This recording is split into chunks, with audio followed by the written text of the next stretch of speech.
ನಾನು ಸುಳ್ಳು ಮಾತು ಕೊಟ್ಟನಾ? ಕೊಟ್ಟರು ಏನಂತೆ? ಅರ್ಚನನ ಪಡೆಯೋಕ್ಕೆ ಸುಳ್ಳು ಹೇಳಿದ್ರು ತಪ್ಪೇನು? ನಾನೇನು ಮಾಡಲಿ? ಅನಿವಾರ್ಯ ರೇ. ಹೌದಲ್ವಾ, ನಾನೇನು ಸುಳ್ಳು ಹೇಳಿದೆ? ಸತ್ಯನೇ ಹೇಳಿದ್ದೀನಿ. ನಾನು ಕೊಟ್ಟ ಮಾತಲ್ಲಿ ಯಾವ ಸುಳ್ಳು ಇಲ್ಲ. ಅದರಲ್ಲಿ ಸುಳ್ಳೇನಿದೆ? ಅರ್ಚನಾನ ನಾನು ಪಡಿತೀನಿ. ಅವಳಿಗೆ ಯಾವತ್ತೂ ದುಃಖ ಕೊಡಲ್ಲ.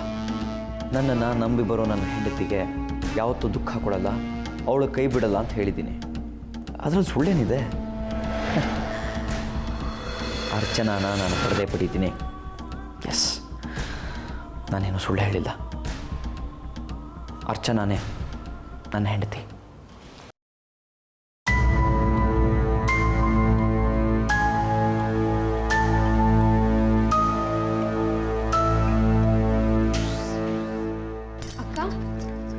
ಏನಿದು? ಅರ್ಚನಾ, ನಾನು ನಿಮ್ಮ ತಂದೆ ಮನೆಗೆ ಹೋಗ್ತಿದ್ದೀನಿ. ನಿನ್ನ ಪರಿಚಯದವ್ರ ಕಾರ್ ಇದೆಯಲ್ಲ, ಅವ್ರಿಗೆ ಸ್ವಲ್ಪ ಹೇಳ್ತೀಯಾ? ಯಾಕೆ? ಏನಿಲ್ಲ, ಹೀಗೆ. ಹರಿ, ಹರಿ ನೋಡಿ ಹರಿ, ನನಗೆ ಮನೆ ಬಿಟ್ಟು ಹೋಗ್ಬೇಡ ಅಂತ ಹೇಳಿ ಈಗ ಅಕ್ಕನೇ ಹೋಗ್ತಾ ಇದ್ದಾರೆ. ಯಾಕೆ ಮಂಜುಳಾ, ನಾವೇನಾದರೂ ತಪ್ಪು ಮಾತಾಡಿದ್ವಾ? ನೀವಿಬ್ರು ಯಾಕೆ ಹೀಗೆ ಗಾಬರಿ ಆಗ್ತಿದ್ದೀರಾ? ನಾನು ಯಾಕೆ ಬೇಜಾರು ಮಾಡ್ಕೋಬೇಕು? ಮತ್ತೆ ಯಾಕೆ ಇದ್ದಕ್ಕಿದ್ದಾಗೆ ಈ ನಿರ್ಧಾರ? ಮದುವೆ ಸಂದರ್ಭದಲ್ಲಿ ನಾನಿಲ್ಲಿರೋದು ಸರಿ ಇಲ್ಲ ಅನಿಸ್ತು, ಅದಕ್ಕೆ. ಇದ್ರೆ ಏನು? ನಮ್ಮ ಮನೇಲಿ ನೀವಿರ್ತೀರಿ, ಅದರಲ್ಲೇನಿದೆ? ಹಾಗಲ್ಲ ಹರಿ, ಮದುವೆ ಮನೆ ಅಂದಮೇಲೆ ನೆಂಟರಿಷ್ಟರು, ಮನೆಗೆ ಬರೋರು ಇದ್ದೇ ಇರ್ತಾರೆ. ಬಂದವರೆಲ್ಲ ನನ್ನ ಬಗ್ಗೆ ಕೇಳ್ದೇ ಇರ್ತಾರ? ನಿಮ್ಮ ತಂದೆ ಬಾಯಿಗೆ ಬಂದ ಹಾಗೆ ಮಾತಾಡ್ತಾರೆ, ಅದನ್ನು ನನ್ನ ಕೈಲಿ ತಡ್ಕೊಳಕ್ಕಾಗಲ್ಲ. ನಾನು ಬೈಬೇಕಾಗತ್ತೆ.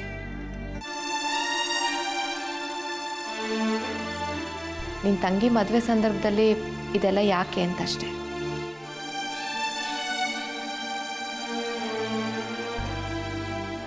ಅಕ್ಕ ಹೇಳೋದೇನೋ ಸರಿನೇ. ಹರಿ, ನಿಮ್ಮ ತಂದೆ ನಾಲ್ಗೆ ಸರಿ ಇಲ್ಲ.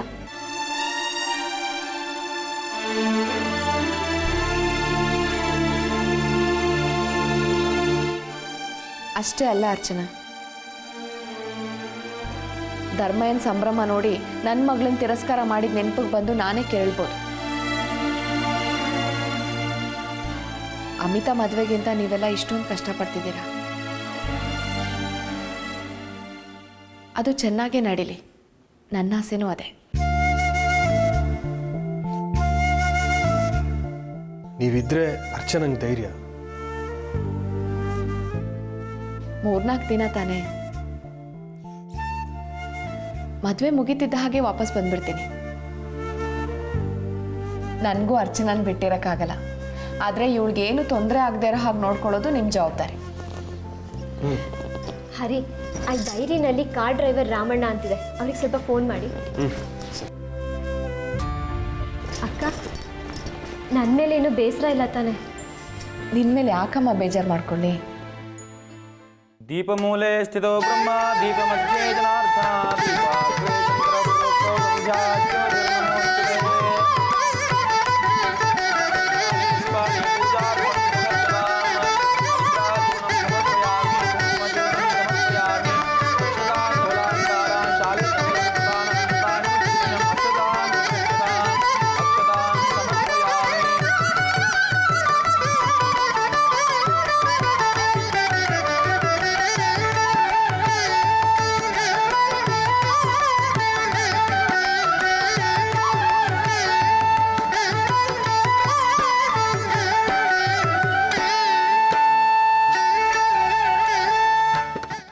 ಪೂಜೆಗೆ ಹರಿ ಕಲ್ಪನಾ ಕೂತ್ಕೊಳ್ಳಿ, ಒಳ್ಳೆ ಅವಕಾಶ ಸಿಕ್ಕಿದೆ, ಅಷ್ಟು ಗೊತ್ತಾಗಲ್ವಾ?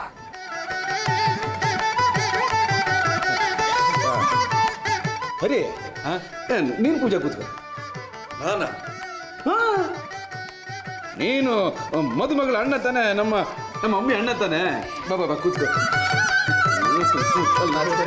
ಬಾಬಾ ಕೂತ್ಕೊ.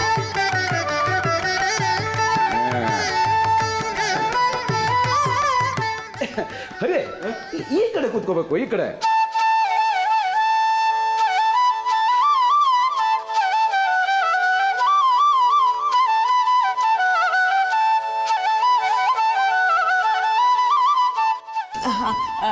ಕಲ್ಪನಾ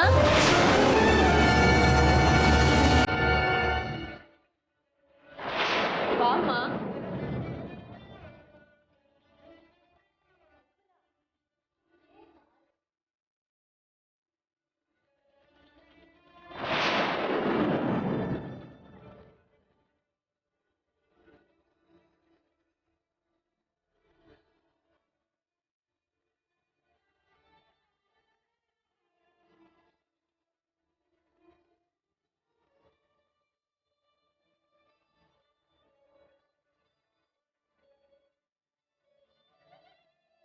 ಪೂಜೆ ಕೂತ್ಕೊಮ್ಮ. ಕೂತ್ಕಮ್ಮ ಪೂಜೆಗೆ. ಅದು ಪೂಜೆ ಇಟ್ಕೊಂಡಿದ್ವಾ? ಪೂಜೆ ಜೊತೆಗೆ ಜವಳಿ ಪೂಜೆನ ಇಟ್ಕೊಂಬೋಣ ಅಂತ ಅರ್ಚಕರು ಹೇಳಿದ್ರು. ಅದಕ್ಕೆ ಹಾಗೆ ಕೂತ್ಕೋ. ಅದು ಅರೆ ಇದು ಈ ಧಾರೆ ಸೀರೆ ಬಣ್ಣ ನೋಡು ಹೇಗ್ರೆ ಮಿರ ಮಿರ ಮಿರ ಮಿರ ಮಿಂಚ್ತಾ ಇದೆ.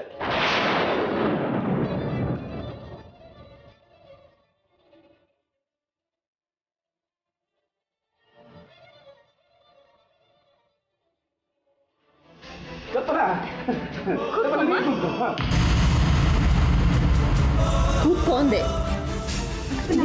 ಕೂತ್ಕೋ. ಅಮಿತಕ್ಕ ಬೇಡ. ಕಲ್ಪನಾ ಏನತ್ತೆ ನೀವು ಹಿರಿಯರು ಇರ್ಬೇಕಾದ್ರೆ ನಾವು ಚಿಕ್ಕವ್ರು ಯಾಕೆ ಹೇಳಿ? ಅದು ಕಲ್ಪನಾ ಹರಿ ಅಮಿತನಿಗಿಂತ ದೊಡ್ಡವನಲ್ವಾ? ಅಣ್ಣ ಅದಕ್ಕೆ ಕೂತ್ಕೊಂಡು ಪೂಜೆ ಮಾಡಬೇಕು. ಬೇಡ ಮಾವ.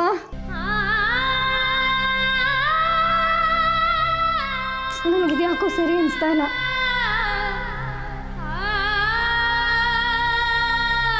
ಅಪ್ಪ ಅರ್ಚನನ್ ಕರೀಲ.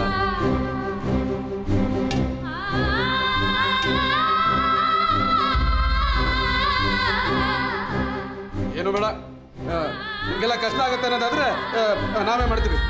ರುಕ್ಮಿಣಿ ನೀನು ಕೂತ್ಕೊ. ಹರಿ ನೀ ಹೇಳು ಹೇಳು. ನಾವೇ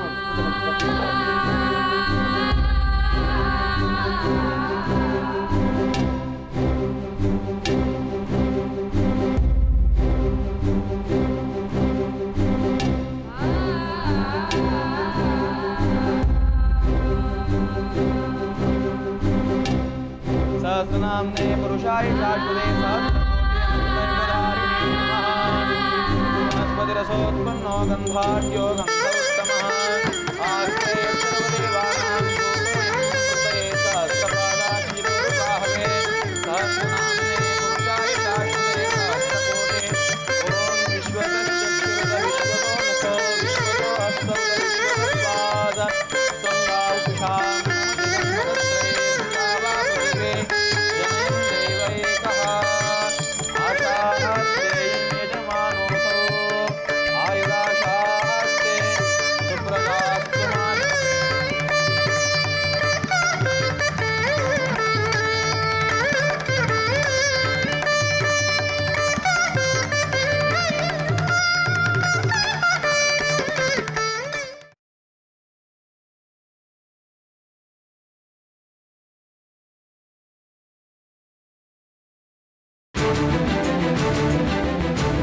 ಮನೇಲಿ ಎಲ್ಲರೂ ಕಣ್ ತಪ್ಪಿಸ್ಬಾರ್ದು ಎಷ್ಟು ಕಷ್ಟ ಗೊತ್ತಾ?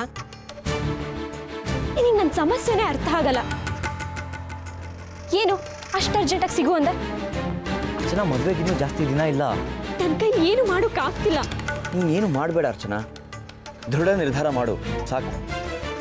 ಏನಂತ ನಿರ್ಧಾರ ಮಾಡಲಿ? ನೋಡು, ಕೋಪ ಮಾಡ್ಕೋಬೇಡ. ನೀನು ಟೆನ್ಷನ್ಲಿದ್ಯಾ ಅಂತ ನನಗೂ ಚೆನ್ನಾಗಿ ಅರ್ಥ ಆಗುತ್ತೆ. ನನ್ನ ನಿರ್ಧಾರ ಹೇಳ್ತೀನಿ. ನೀನು ಸಹಕಾರ ಕೊಟ್ಟರೆ ಮದುವೆ ಹಿಂದಿನ ದಿನ ರಾತ್ರಿ ಇದೇ ಜಾಗಕ್ಕೆ ಬರ್ತೀನಿ. ನಾವಿಬ್ಬರು ದೂರ ಹೊರಟೋಗೋಣ. ಏನು ಹುಡುಗಾಟ ಆಡ್ತಿದ್ಯಾ ಪ್ರಣವ್? ಹುಡುಗಾಟ ಆಗಿದ್ದಿದ್ರೆ ನಾನು ಅಮಿತಾನೇ ಮದುವೆ ಆಗ್ತಾ ಇದ್ದೆ. ಇದು ನಮ್ಮಿಬ್ಬರ ಭವಿಷ್ಯದ ಪ್ರಶ್ನೆ. ನೀನು ಹೇಳ್ಕೊಟ್ಟಾಗೆ ಕಲ್ಪನಾ ಹತ್ರನೂ ಮಾತಾಡಿದೆ. ಅವಳು ಏನು ಮಾಡ್ತಾಳೋ ಬಿಡ್ತಾಳೋ ಅದಕ್ಕೂ ನನಗೂ ಸಂಬಂಧ ಇಲ್ಲ. ಮದುವೆ ಹಿಂದಿನ ದಿನ ನೀನು ಗಟ್ಟಿ ಮನ್ಸು ಮಾಡಿ ಬರಲೇಬೇಕು. ಇಬ್ರು ದೂರ ಹೊರಟೋಗೋಣ. ನನಗೆ ನೀನು ಮುಖ್ಯ. ನಿನ್ನನ್ನು ಪಡೆಯೋದಕ್ಕೆ ಮಾನ ಪ್ರಾಣ ಎರಡನ್ನೂ ಒತ್ತೆ ಇಡ್ತೀನಿ. ನಾನು ಹಾಗೆಲ್ಲ ಮಾಡೋಕ್ಕಾಗಲ್ಲ. ಮಾಡಲೇಬೇಕು. ಹೀಗೆಲ್ಲ ಒತ್ತಾಯ ಮಾಡಿದ್ರೆ ನಾನು ನಿಮಗೆ ಸಿಗಲ್ಲ. ಹೇ ಅರ್ಚನಾ, ಅರ್ಚನಾ ಪ್ಲೀಸ್ ಹಾಗೆಲ್ಲ ಮಾಡಬೇಡ. ಮತ್ತೆ ನೀನು ಹೀಗೆಲ್ಲ ಆಡಿದ್ರೆ ನೀನು ನನ್ನನ್ನು ಪ್ರೀತಿಸ್ದೆ, ನಾನು ಅಷ್ಟೆ. ಆದರೆ ನಾವೀಗ ಇಕ್ಕಟ್ಟಿನ ಪರಿಸ್ಥಿತಿಲಿದ್ದೀವಿ. ಹೇಳ್ದೆ ಕೇಳ್ದೆ ಓಡ್ ಹೋಗೋ ಸ್ಥಿತಿಲಿಲ್ಲ. ನನಗೆ ಮದುವೆ ಆಗಿದೆ, ನಿನಗೆ ನಾಡಿದ ಮದುವೆ ಆಗ್ತಿದೆ. ನೀನು ಹೇಳ್ದಾಗ ಏನಾದರೂ ನಾವು ಮಾಡಿದ್ರೆ ಈ ಜನ್ಮದಲ್ಲಿ ನಾವು ಸುಖವಾಗಿರಲ್ಲ. ಎಲ್ರ ಕಣ್ಣಲ್ಲೂ ಪಾಪಿಗಳಾಗ್ತೀವಿ.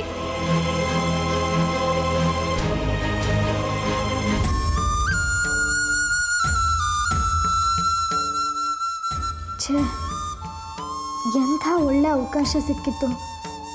ಹರಿ ಪಕ್ಕ ಪೂಜೆ ಕೂತ್ಕೊಳ್ಳೋ ಭಾಗ್ಯ ಇನ್ನೊಂದ್ಸಲಿ ಖಂಡಿತ ನನಗೆ ಸಿಗಲ್ಲ. ಎಂಥ ದುರಾದೃಷ್ಟ ನಂದು. ಯಾರ್ಯಾರಿಗೋ ಹೆದರಿ ನನ್ನ ಜೀವನ ನಾಶ ಆಗ್ತಾ ಇದೆ. ಆಗಲಿ, ಈಗ ನಾನು ಏನೂ ಮಾಡೋ ಸ್ಥಿತಿಲಿಲ್ಲ. ನಾನೇನಾದರೂ ನನ್ನ ಆಸೆ ಪ್ರಕಾರ ನಡ್ಕೊಂಡ್ರೆ ಅಮಿತಾ ಜೀವನ ಸರ್ವನಾಶ ಆಗುತ್ತೆ. ಹಾಗೆ ಮಾಡ್ತಾಳೆ ಆ ಅರ್ಚನಾ. ಅದಕ್ಕೆ ಅವಕಾಶ ಕೊಡಲೇಬಾರ್ದು.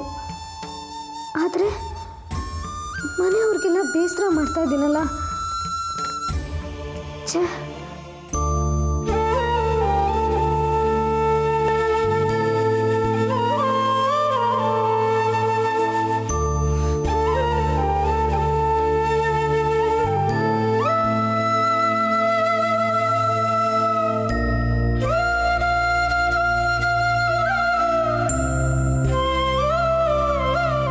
ಕಲ್ಪನಾ, ನಿನ್ನಿಂದ ತುಂಬ ತಪ್ಪಾಗ್ತಾ ಇದೆ. ತುಂಬ ಬದಲಾಗಿದ್ಯಾ ಅನ್ಸುತ್ತೆ.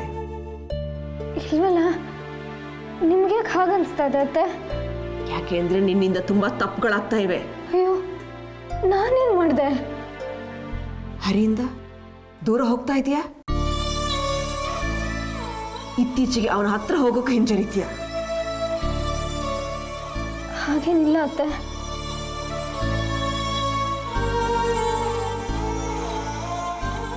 ನನಗೂ ಅರ್ಥ ಆಗುತ್ತೆ ಕಲ್ಪನಾ. ಹರಿ ಅರ್ಚನ ಜೊತೆ ಸೇರ್ಕೊಂಡ ಅಂತ ಹಿಂಗೆ ಬೇಜಾರೇನೆ ಹೇಳು?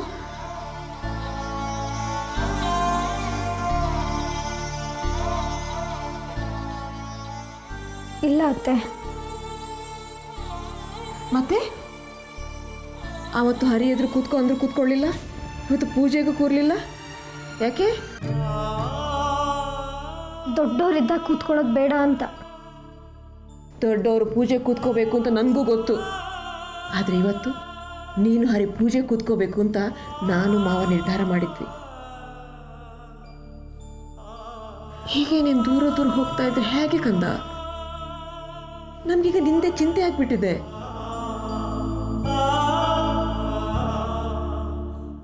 ಹರಿ ಪಕ್ಕ ಕೂತ್ಕೊಳ್ಳೋದು ನನಗೀಗ ಮುಖ್ಯ ಅಲ್ಲ ಅತ್ತೆ.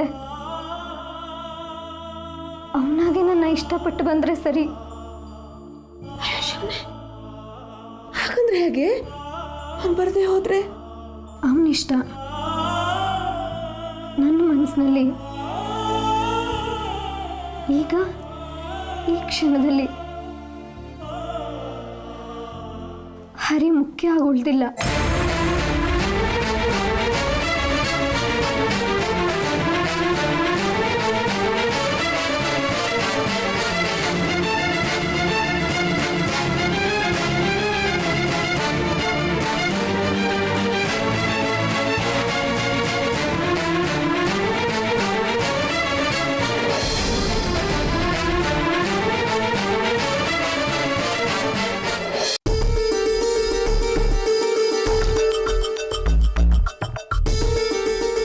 ಹರಿ, ಒಳಗ್ ಬಾ.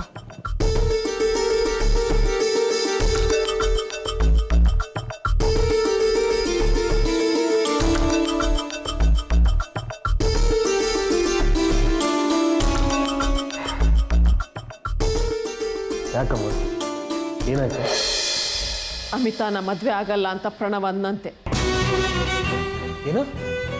ಹಾಂ, ಹಾಗನ್ನಂತೆ.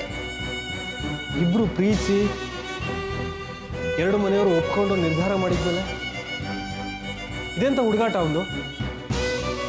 ಗಂಡು ಏನು ಹೇಳಿದ್ರು ನಡೆಯುತ್ತೆ.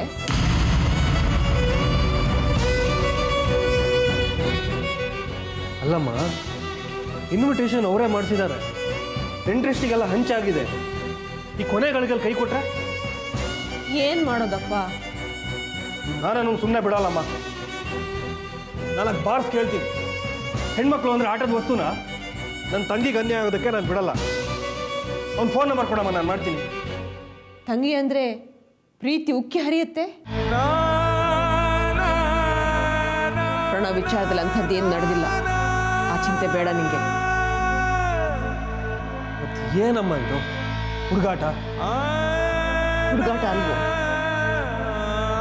ಒಬ್ಬ ಅಣ್ಣನ ಥರ ಜವಾಬ್ದಾರಿ ಇರೋ ಗಂಡಸಿನ ಥರ ನೀನು ಮಾತಾಡಿದ್ದು ಕೇಳಿ ಸಂತೋಷ ಆಯಿತು.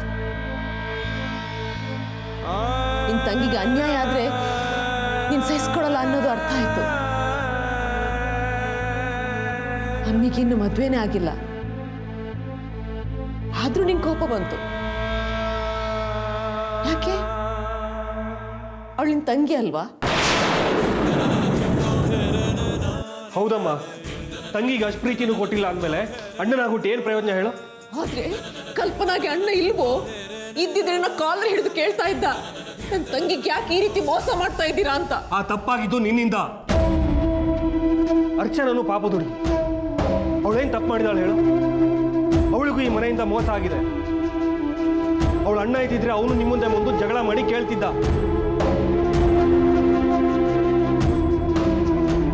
ಕಲ್ಪನ ನೋಡಿದ್ರೆ ನನಗೂ ಕರುಣೆ ಬರುತ್ತೆ. ಅವಳನ್ನು ನೋಡಿದ್ರೆ ಅಯ್ಯೋ ಅನ್ಸುತ್ತೆ. ಆದರೆ ನಾನೇನು ಮಾಡೋಕ್ಕಾಗಲ್ಲಮ್ಮ, ಅಸಹಾಯಕ ಸ್ಥಿತಿನಲ್ಲಿದ್ದೀನಿ. ಅವಳಿಗೆ ಈ ಮನೆ ಹಿರಿಯರಿಂದ ಮೋಸ ಆಗಿದೆ. ಆ ತಪ್ಪು ನಂದಲ್ಲ. ನನ್ನಿಂದ ತಪ್ಪಾಗಿದೆ ನಿಜ, ನಾನು ಒಪ್ಕೋತೀನಿ. ಆದರೆ ಕಲ್ಪನೆ ಏನ್ ತಪ್ಪು ಮಾಡಿದ್ಲು ಹೇಳು? ಅರ್ಚನಾ ಮಾತ್ರ ಪಾಪದ ಹುಡುಗಿ ಅಂತೀಯ. ಕಲ್ಪನಾ ಕೂಡ ಪಾಪದ ಹುಡುಗಿ ಅಂತ ನಿಂಗೆ ಅನ್ಸೋದೇ ಇಲ್ವಾ?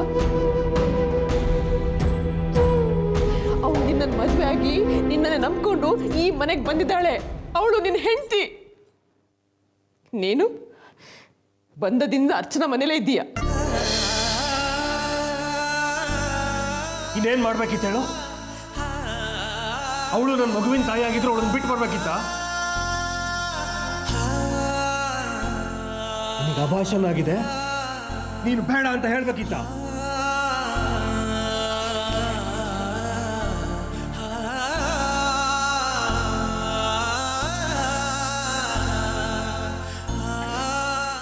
ಅದೆಲ್ಲ ಹೇಳುವಷ್ಟು ಕಟುಕಿ ನಿಮ್ಮಮ್ಮ ಅಲ್ಲ ಕಣು. ನನಗಿನ್ನೇನು ಬೇಡ. ಒಂದ್ಸಲ ಕತ್ತು ಕಲ್ಪನಾನ ನೀನು ಮಾತಾಡ್ಸಿದ್ಯಾ? ಅವಳನ್ನು ಕಂಡ್ರೆ ಕರುಣೆ ಬರುತ್ತೆ, ಅಯ್ಯೋ ಅನ್ಸುತ್ತೆ ಅಂತೀಯ. ಒಂದೇ ಒಂದು ಸಾಂತ್ವದ ಮಾತಾದ್ರೂ ಆಡಿದ್ಯೇನೋ?